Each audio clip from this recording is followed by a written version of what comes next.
Hello everyone, আসসালামু আলাইকুম। আপনারা সবাই কেমন আছেন? এই তো আল্লাহর রহমতে আমরা সবাই মোটামুটি ভালো আছি বলবো।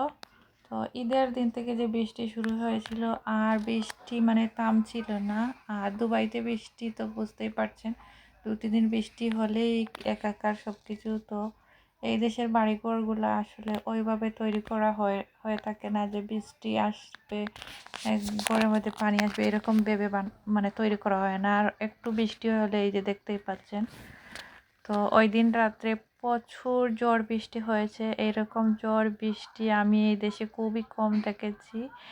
আর আমার পুরো বাসার অবস্থাই তো দেখতে পাচ্ছেন। আমি আপনাদের সাথে ছোট্ট একটা ক্লিপ শেয়ার করলাম জাস্ট দেখানোর জন্য। তো এটা তো নর্মাল আমার বাসার অবস্থা। অন্য অন্য আপনারা টিকটকে গেলে দেখতে পাবেন সবাই কিভাবে শেয়ার করতেছে। রাস্তাঘাট ডুবে একাকার, সবার বাসার মধ্যে অনেক পানি, থাকার মতো জায়গা নেই।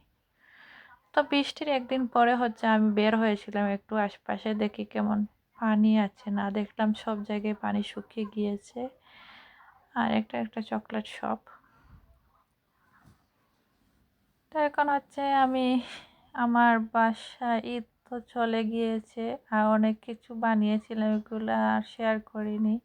তো আজকে আবার আর একটু পিঠা বানিয়ে নিলাম, আর এগুলো হচ্ছে লবণের সন্দেশ। তো ভাবছি এগুলো একটু বানিয়ে ফ্রোজেন করে রাখবো, যেহেতু বৃষ্টি বৃষ্টি ভাব। তো বিকেলবেলা একটু গরম গরম বেজে খেলে ভালোই লাগে, কুড়মুড়ে কোনো কিছু খেলে। আর ঠান্ডার ঠান্ডা দিনে আসলে এগুলো খেতে ভালো লাগে, তাই এগুলো আমি একটু ফ্রোজেন করে রাখছি।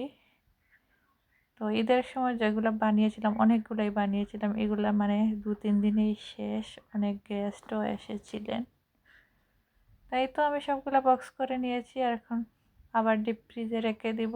আর আজকের ভিডিওটা আমি এতটুকুই শেয়ার করছি। তো আপনারা সবাই ভালো থাকবেন, সুস্থ থাকবেন। আগামী